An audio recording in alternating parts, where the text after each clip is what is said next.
Welcome to the Seriously podcast. I'm your host, Annalise Gann. Now let's get into it.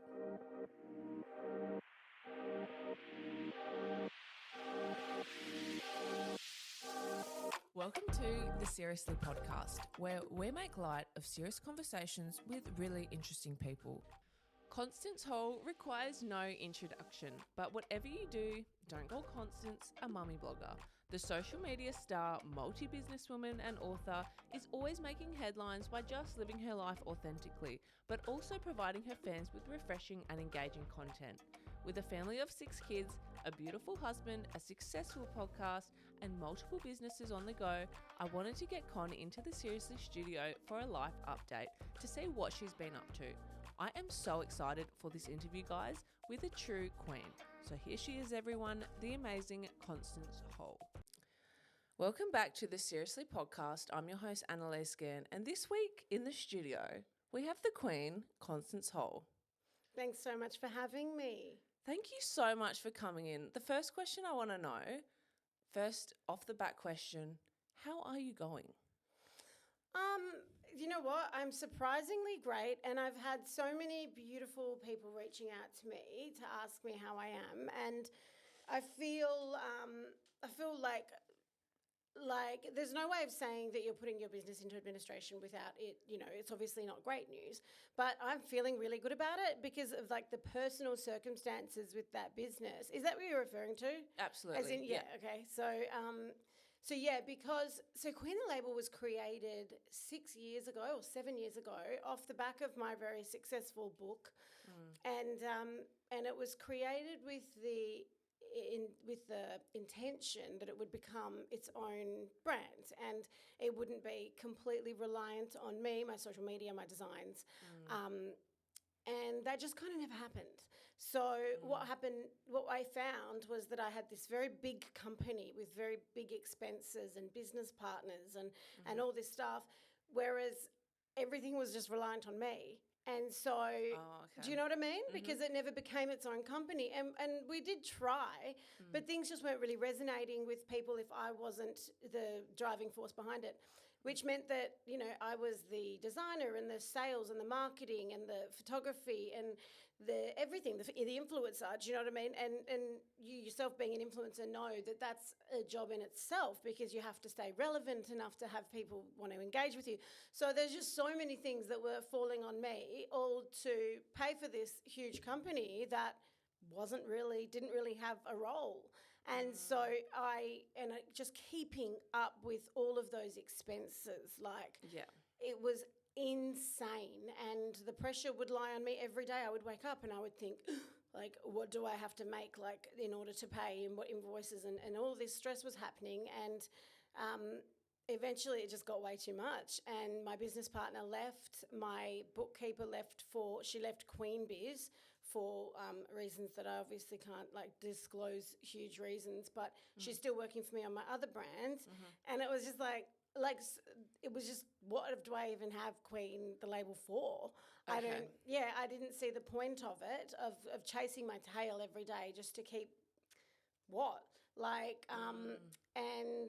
and the stock was all over the place and everything was like just messy, and it was just messy. Like, it's a messy big company after all of these years, and it didn't have any like love or desire in it anymore because I didn't have that drive. I didn't have the drive when I could have an incredible year and, you know, make $5 million revenue.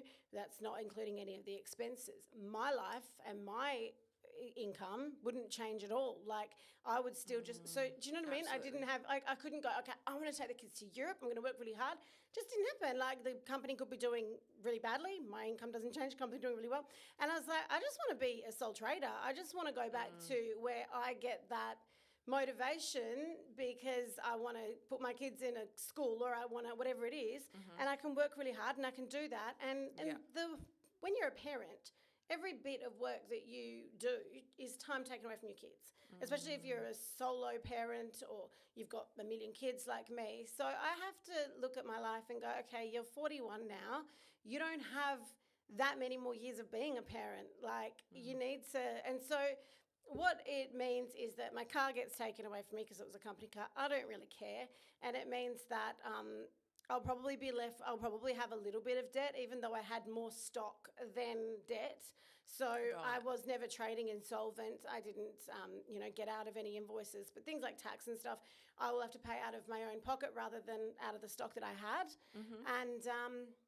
And that's it. And now everything that I do moving forward, and I will go back to doing the jeans and the swim and the things that people loved. The people are like, oh no, I love your jeans. I will go back to doing that, definitely. I'm just letting the dust settle with this business for a little while, and then I will expand my new label. Yeah, well, thank you for being open and honest about that, because I think a lot of business people, like you're a multiple business owner. You have a few, like you have Tussler Hair, you have Lover Hearts Club. Yep. So what I've done is, right, because I hate book work, and you know what it's like when you've got like bookkeeping and bank statements and all this crap, like business structures. And so I was like, instead of starting another one, I'm just trading under the Tussler, but I've expanded that. So I'm really only trading out of that brand now, and that's sort of Tussler and Lover Hearts Club and all the rest of it, and just gotten rid of that. But yeah, I think one of the things that annoys, I was saying to Denz the other night, there are things in life that we just have to learn to get over, aren't there?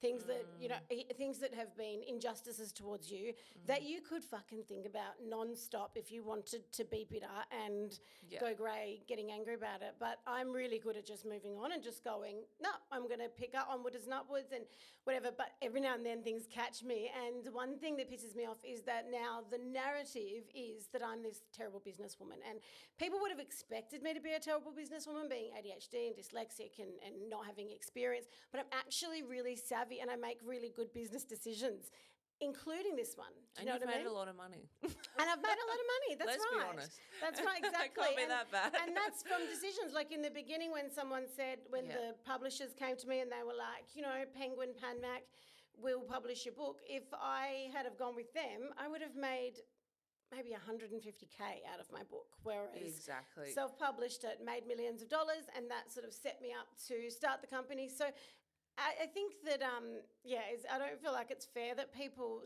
think now that I'm this terrible businesswoman, but I'll prove them all wrong when I build up my next business. You already have. And in saying that, in 2016, you famously sold over $4 million worth of your book. That's right, yep. 200,000 copies. That is incredible. I know, and because you're an author as well as everything else. That's right. You know what it's like. You know what it's like. Book sales.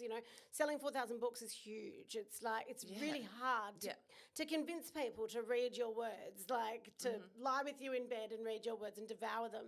So I think, that was part of a movement, I think, in 2016. It was a real time online when, we were really surrounded by perfect parents and perfect lives. And then I came along with this, no, my life is fucked type narrative. And everybody was just refreshed by it. And so, I got lucky with that book. And I love that book for everything that it did for me and for my, I toured the world. I toured the UK and Ireland and took the kids to Italy. It was amazing. It was, and just meeting with 1,000 women in the north of Ireland who are all lining up to give me a hug, and every show was so different because every culture is so different. Even though they're all women, they're all same age as me, they're all in a similar situation. But all of a sudden you've got women in one part of the world that are crying over completely different things and laughing and, but it's very incredible to me that like women, we can all bond on such similar things if we break down the barriers of culture and like just life, lifestyles. Yeah. Literally womanhood. Yeah. Yeah, so you've done so well. You're literally so self-made. Like, it's incredible. Like, where are you actually from? Are you from down south? Are you from Perth? I'm from Where Perth. were you born and raised? I was born in Subiaco. Really? Yeah. Okay, cool. I spent a bit of my life in Melbourne because my dad's from Melbourne, so I went to school there a little bit, and then when I turned 18 I moved there and then moved back, and I'm pretty much from Freo. Yeah, beautiful. So in saying that, can we expect another book from you in the future? I think so. Yes. I think that's one of the things that the reasons I wanted to close the brand down was because creativity is such an interesting thing. I could read about creativity all day long. I believe that there are certain things, hardships that will encourage creativity because, they just sort of take on a life of their own in your brain.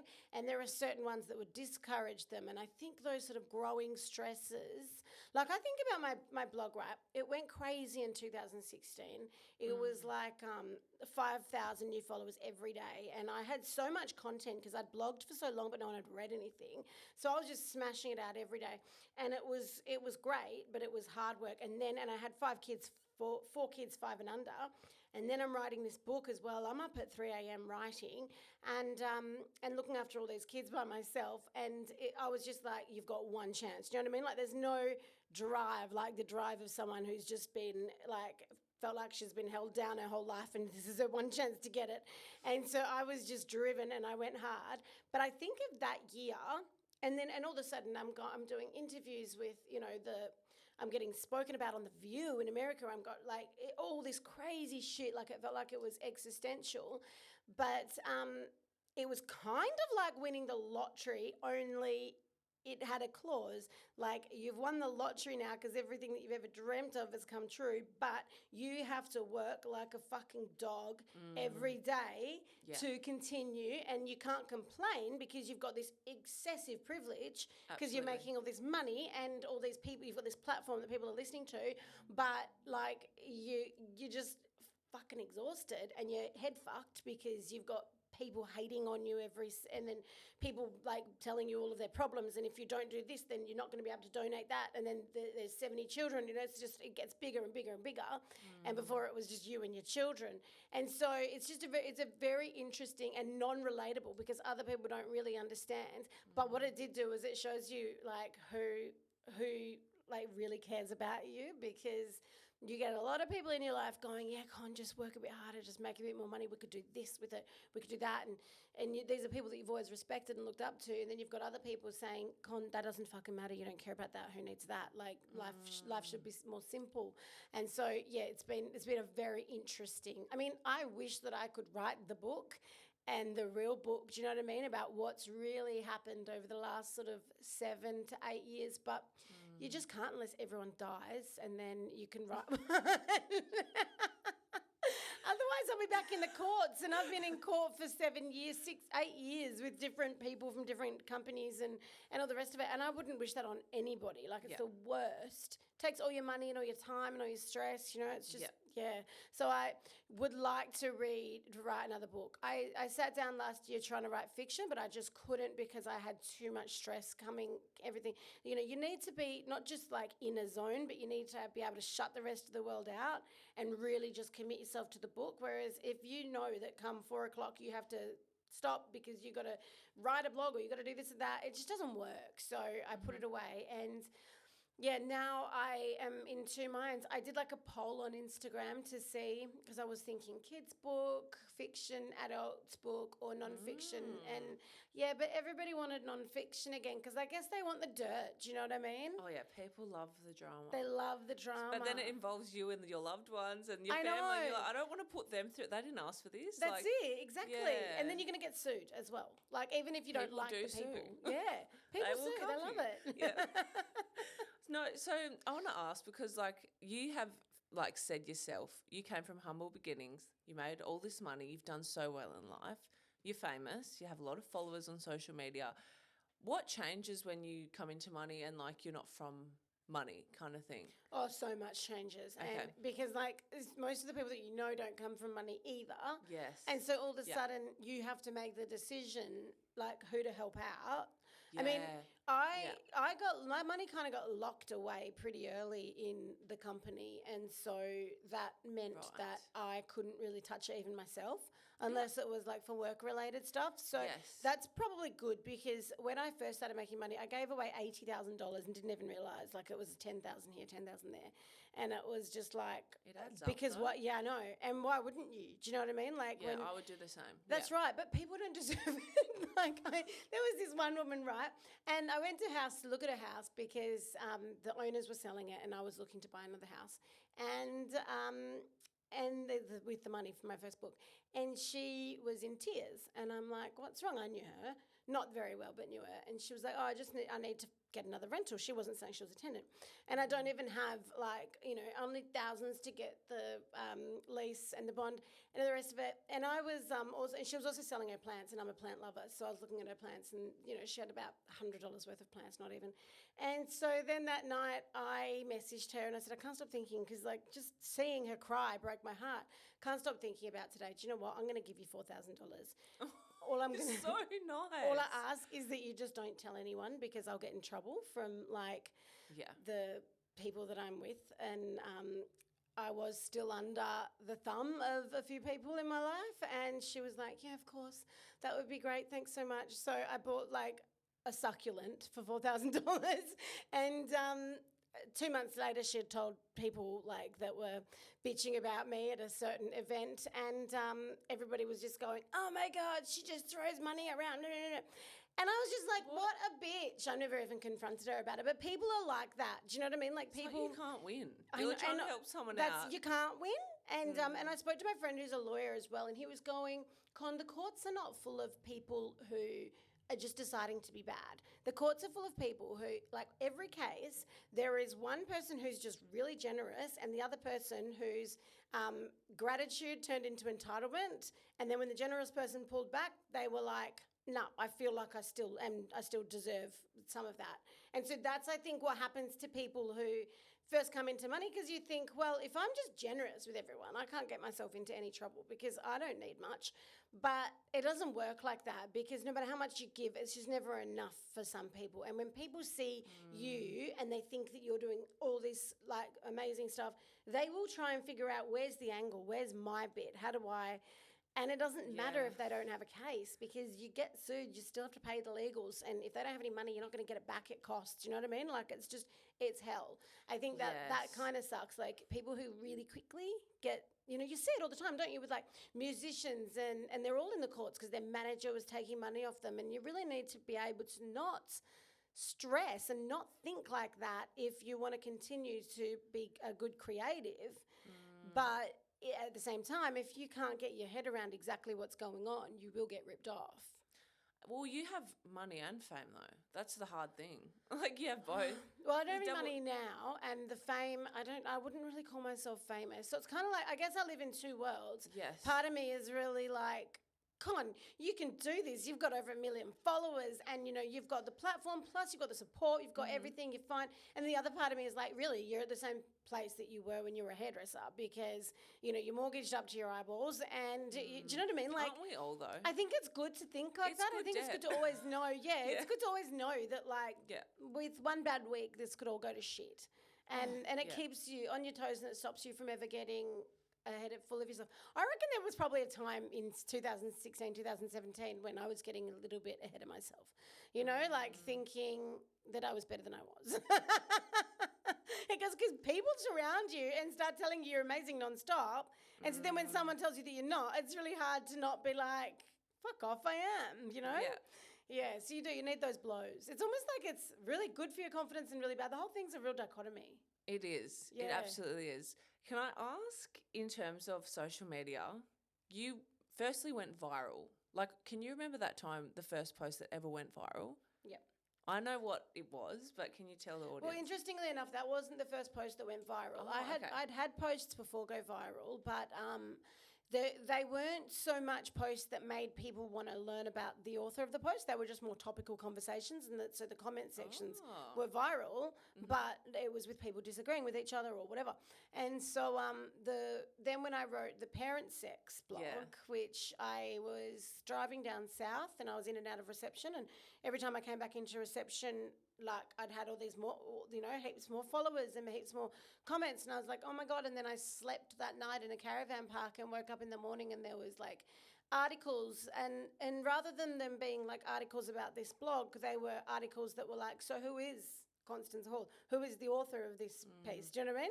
And then the project wanted me to go on, and I just saw a video recently of me at the caravan park recording these old men all trying to watch the cricket, and I'm like going, guys, can I please put the project on? I was interviewed today out in the middle of nowhere. They found some camera dude, and they were all just like, what does she think?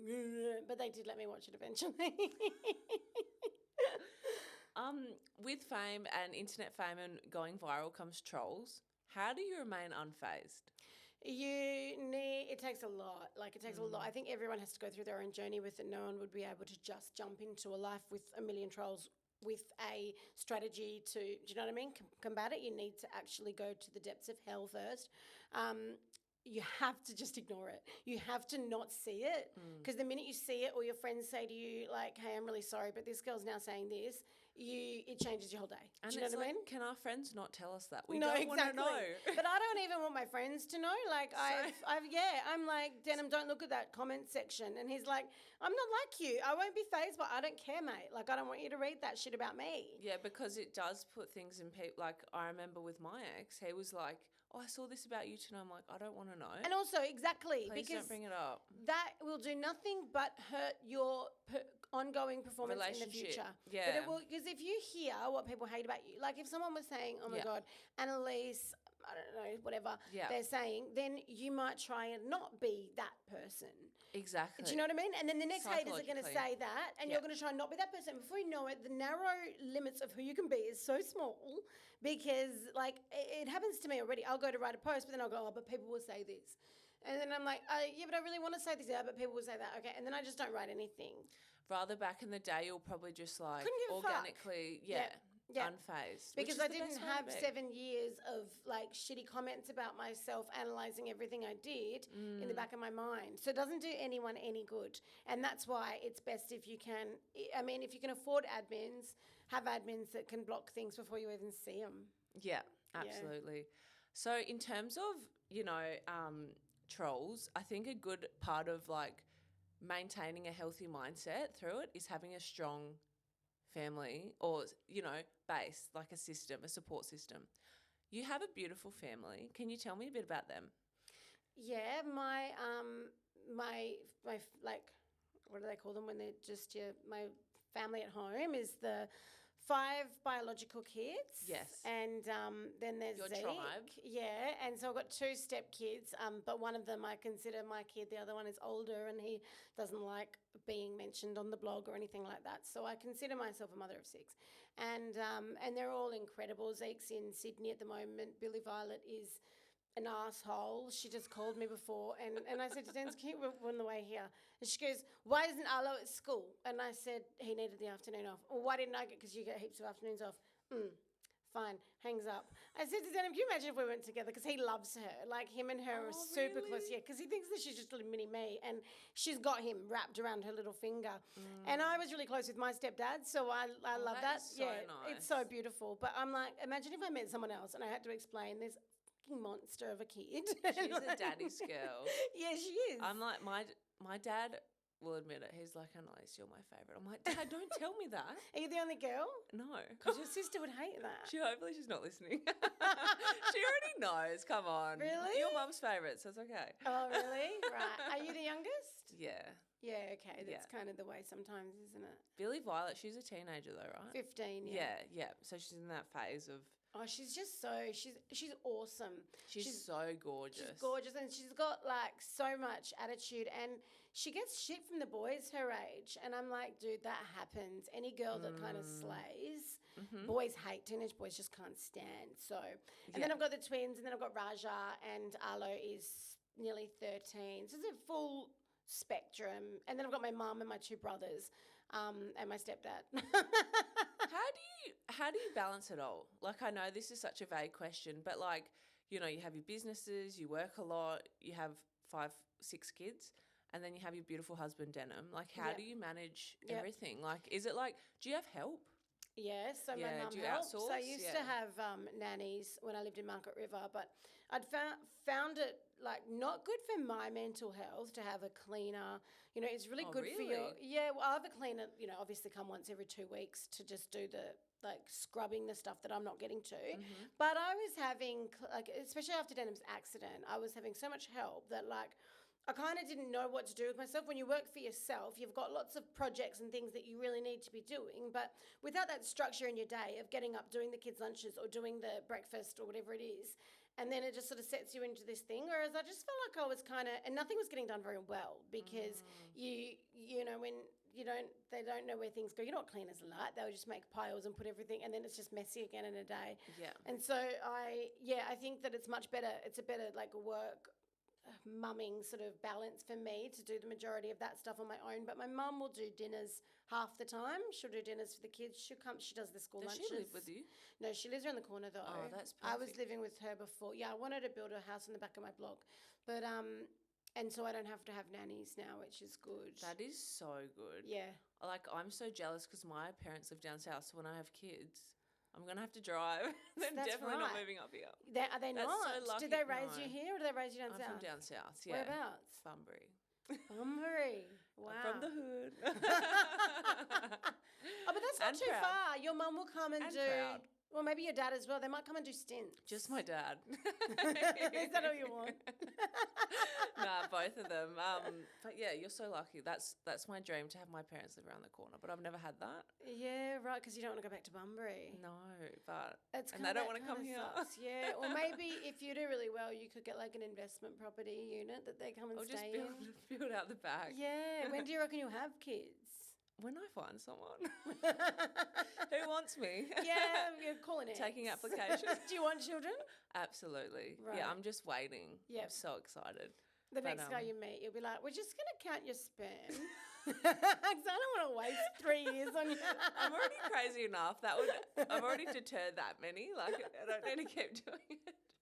Oh, I love that. So I want to ask, like, obviously you're married, but then you're not actually contractually married. Is that right? Yeah. Yeah.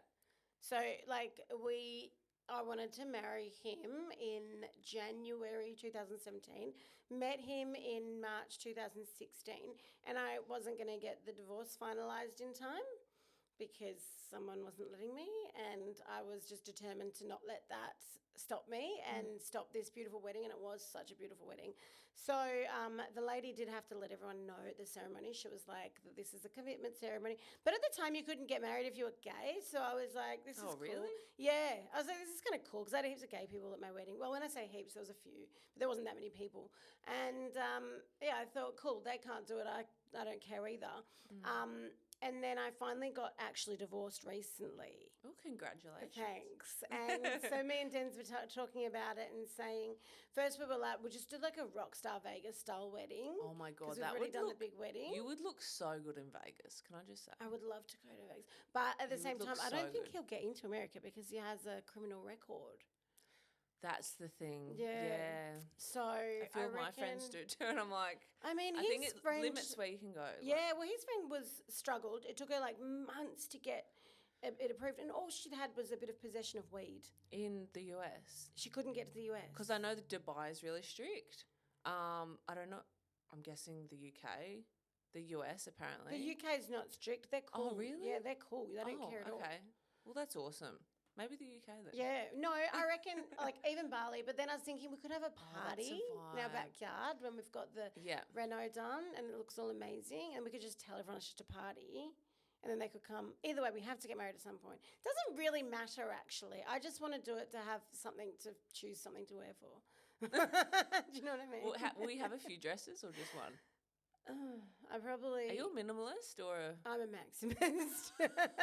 Same. I pretend I'm like, I'm so minimal. And my ex would be like, Annalise, have you seen your wardrobe? Yeah. I Yeah. can see that. You've got an extra personality. Sorry. No, it's good. It's why is everyone going to be minimalists? Absolutely Bloody not. weird. Hey guys, if you've loved listening to the Seriously podcast, we'd really appreciate a 5-star review on Apple or Spotify podcasts. It keeps us making incredible content for all of you to hear. Thanks so much. So you just bought a property too. Congratulations. Thank you. That is an amazing achievement. Thanks. How's it going? It's going really well. I have a mortgage because I have a property down south, and I bought that with the book, with book proceeds from my first book. And so I haven't been able to sell that yet, and it was taking so long. So I was like, okay, I'll just get a mortgage, and it's the first mortgage I've ever had, and I'm like, Oh, really? yeah. Well, 'cause I you mean, bought the other one outright, right? Yeah, I bought that outright, and I had a house. Just casually. But yeah, no, and then I extended it. So it's like, and it's been so long now. I didn't realize the property went up, so I'm like stoked. But But yeah, and I had a mortgage when I was married the first time, but I never managed any of our money or knew anything about the mortgage and like it wasn't in any of the bank accounts. And so I just didn't, you know anything about mortgages. And so now that I've got one, I'm like, not loving this. Just that, like, even the organisation of having the money in my bank for when it's coming out every month. Yeah. And so I just called them and changed it to like my business account so that I don't have to think about it. Do you know what I mean? I just don't want to think about these things. It sucks because Denz doesn't adult well and I don't either, but I have to now. And it just I could cry just looking at a fucking online form. Do you know what I mean? Like, I'm like, I just want to be outside. Why am I doing this? But no, I am grateful. I bought like a really small house on a beautiful street with a really big block. So, even though it was the kids, they were looking at houses in areas that weren't as much, that I didn't like as much. They were kind of bigger. And the kids are like, when you've got like hippies that raise kids and the kids end up the opposite. And they all like talk about, these ridiculous expensive cars and, oh my God, Mum, you should have seen this kid's house. Like, it was huge. And so I knew they wouldn't be excited. We'd done 2 years with no home. Like, we'd been living at my mum's and upstairs at the shop and going down south for holidays. But I was like, anything will be good. And then when they all saw it, they were like, it's so cute. It's like a cottage. And there was so many people trying to buy it. Like, it was a great buy. But, yeah, I'm like, look at the land size, guys. Like, this could be 3 blocks. It's so big. We can do anything with it. Yeah. And the kids are like, yeah, cool, Mum, thanks. They will appreciate it one day. They will. Once I start building on it, they'll appreciate it. Because my parents are a bit hippie. I grew up on a property. And I was always like, this is so crap. Like, we're in the middle of nowhere in this, like, weatherboard. This really ideal... hot in summer, really cold winter. Yeah. It was like a little cottage and everyone would come over and be like, your house is so small and all this crap. I was like, whatever. Now I look back and I'm like, I had the coolest upbringing. Yes. That made me so, like, grounded and, like, in nature and like this, you can't buy it. It's so true. And also with our house in Margaret River, it's big 6-bedroom. We extended it, and like everyone's got their own bedroom, but your kids miss each other. There's no like family or having to watch a movie together because everyone's in their own rooms with their own movies, and they're like climbing out the windows and don't even talk to you anyway. It separates people. So I think it's nice to bring everyone back in. In fact, with the extension, I'm trying to think about ways that I can incorporate that, like have a lounge room with bunk beds and like, I'm trying to make the whole thing look like a giant tree house. And then so cool. But they also want their own space. So I'm like, if we could have that communal bedroom that's like lounge room / bedroom, and then they can have their own rooms, they'll be happy. You're just the coolest mum. Thanks. Honestly. Okay, I want to talk about your podcast. Great. To be frank, you have a co-host, Claudia McLeod. Yep. It's amazing. I'm a massive fan and I'm sure a lot of people listening are.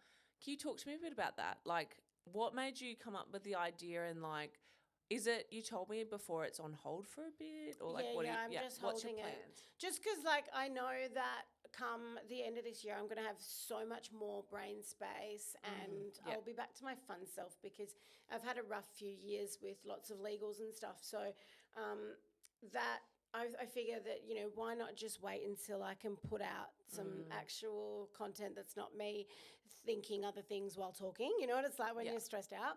And so I put it on hold. But it's also not easy, as you know, to make money with podcasts. And like I don't make any from this. Right. I've been offered, but like, it's a different level when you have to push all the time. Yeah. Yes. As a creative, sometimes you just want to breathe a bit and create. Yeah, that's right. Exactly.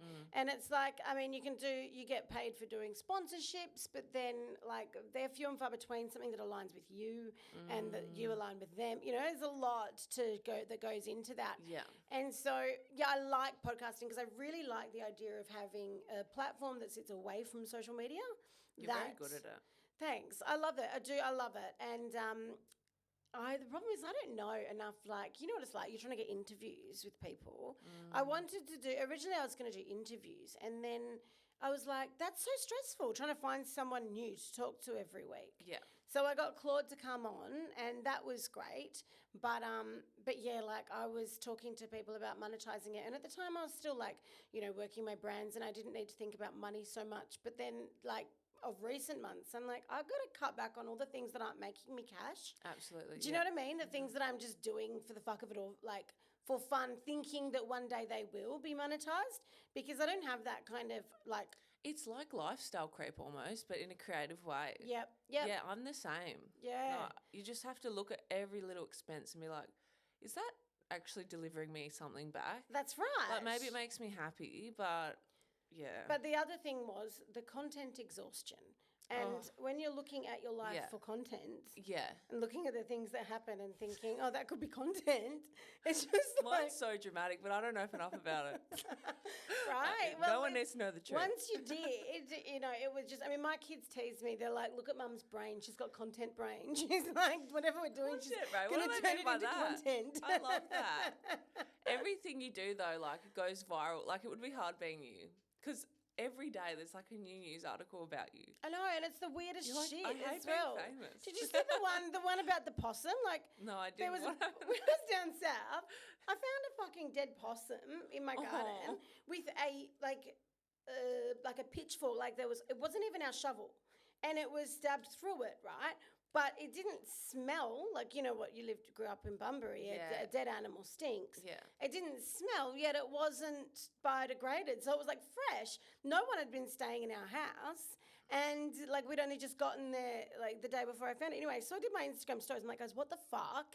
That's and it was gruesome. It was really rank. Like Den's, I couldn't sleep. I'm like, Den's, like, you don't understand this. And he's from the country. He doesn't even care. He's like, Connor's a possum, get over it. But like, anyway, it went so viral, like around the world.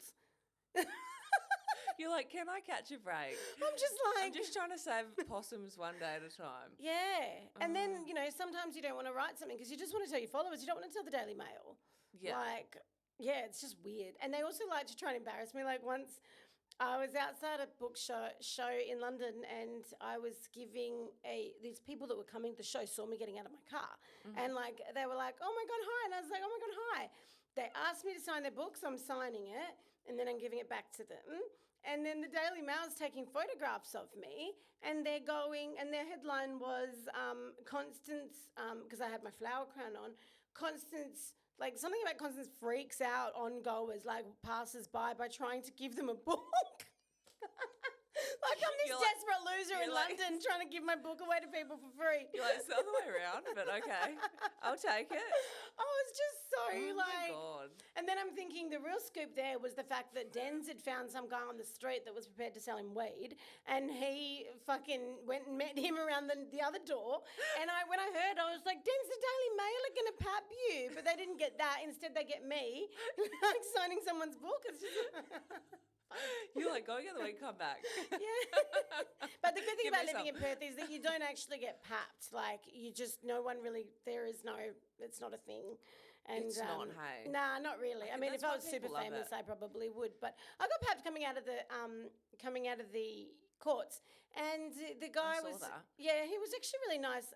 There was 2 days. One day they just took photos, and the next day they came up to me while I was eating, and he said, this photographer that I've got here, she's really, really good, but she, is only working for another hour, and we were going to wait for you to walk out, but do you reckon you could just walk out now so that we could take your photo? You did look good. Shining. I was like, I would not look that good walking out of court. I did not think I looked good. My mum said that I looked good. I said, Mum, I felt like I looked like Gina Reinhardt, like this big, greedy bitch coming out of court. No, you look so good. I was like, how does that happen? It's hard. I would look like a weirdo. You looked really good. Constance, I want to know, is there anything this year that you're doing or planning on that you can tell us or reveal? Well, what I'm working on currently is I've got comforters that people go mad for, and I think everyone thinks that they are these beautiful printed blankets, and I think a lot of people think that they're going to be gone with Queen the Label, but I'm still doing them because they're my designs, like of course I would. And then I've got swimwear coming back, so mainly just fashion and production of things. I don't have any like media sort of stuff sorted out. I am thinking about doing a tour though. Oh, where do you want to go? I'll probably go around Australia and New Zealand. Nice. I was going to say come to Perth, but you're already here. So I'm like such a fangirl. It's actually really hard to sell tickets to tours. Oh, for sure. Because Like, everyone's really virtual hard. now. Yeah. Everyone's like, I'll just go on my phone. It's like it's a different experience when you get to meet the person. But do you know what? I feel that, yeah, exactly. When I lived in Margaret River, you might know this coming from Bunbury, I would buy, I would go to shows. A band Same. comes, I would go.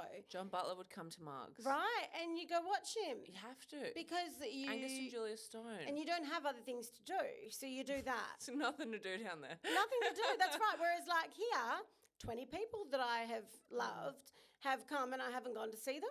Maybe a regional tour then. Regional tour, that's where I was going, because regional always sold so much better for me. Like I would do a tour and people would all be like, you've got to come to Newcastle. You've got to come to, yeah. Bendigo. That's it. And I did go. And I just like, you end up having this amazing time because country chicks are the best. They're so down to earth and fun. Yeah. They I think love a you just kind of let them choose where you should have your tours. You know what I mean? Like you get enough people in the comments going, oh, but you've got to come here. And then you go there. Fuck it. I only need to sell 5 tickets to go. Well, when you release it here, I'll come to your tour, even though that's weird. You'll be like, can you stop following me? Do you do other work? Do you like host things and? I do. Yeah, I do public speaking. Do you? Yeah. And what do you talk about? Body positivity. Oh, yeah, amazing. so I'm doing one on Wednesday for a school. Oh, great. Yeah, so I do things like that. I do charity work. Yeah. But anyway, that's fantastic. It's not about me. No, but I find that really interesting because I body love doing positivity is so. I've always said that, like, you know, you see these plus size. They call them plus size still. What do you call them? Age positive, body positive. Yes. Models, and they always feel so. Well, they used to feel so token in these photo shoots. We still do. No, because like there are some models that I follow, and they're fucking hot, and they just know, and they know how to pose, and they would be the star of the show. So that's where my passion comes into it. I'm like, I want to see women that just look fucking amazing, not women that look like you've ticked a box for body positivity by getting this model. Yeah, just like they're a force on their own. Because you've used models of all different sizes. I have, but you should model for me. I would love that. Yes, great. Do you have a agent, or can you just do what you want? I have an agent, yeah. Are you allowed to take other jobs, or do you have to go through them? I have to go through them. No. We can go through them. Oh Who my are God, they? guys, watch this space. Totally. I'm so excited. Constance, you're amazing. Thank you so much for coming on the show. Thanks Is there for any last me. words you want to say to anyone? Any advice? Any advice? I guess if I was to give random advice to anyone, it would be I have so many women that follow me that say to me, you know, I'm in a really unhappy relationship and I saw you and your whole breakup and it's inspired me, and it's been really hard for me because I really do believe that like getting out, especially of toxic and abusive situations, is really a funding issue. And, you know, like I can't say to someone, hey, look, this is how I do, you know, it's how I got free and whatever, because it's hard to replicate. But what I like to say to women and plead of women is keep your doors open for each other, because so many women these days are so unhappy in their relationships because they don't feel like they have a way out, and that's not their fault because they actually don't. So the government often just tries to ignore women and women's problems and women's murders and all the rest of it. We do have to advocate for that to change, but in the meantime, if you like know anyone that doesn't seem happy or that you might be a bit concerned about, just tell them that they have a room for you for them in your home, because everyone needs to hear that and needs to know that they've got somewhere that they can go. Thank you so much. It's so relevant right now as well. So relevant. We have to look after each other. I don't think many women know what it feels like to be trapped or 100% loved by someone, and just, you know, like you come to me, you can stay as long as you need to, get your shit together. And people get shocked when they hear that from other women because we just don't have that kind of a culture. So I think it's really important. And also, like, what is more fun than having a 6-month sleepover with a fucking woman and her kids? Guys, you can come stay at mine. But then I probably wouldn't go to work. I'm a bit naughty. So no, you wouldn't. You'd corrupt. I'd be partying. Oh, well, it'd be fun. So it's fine. Yeah. Constance, thank you for having me. Thank you so much for coming on the show. Pleasure. Thanks, guys, for tuning into Seriously this week. I'll catch you next week for another interview. Bye.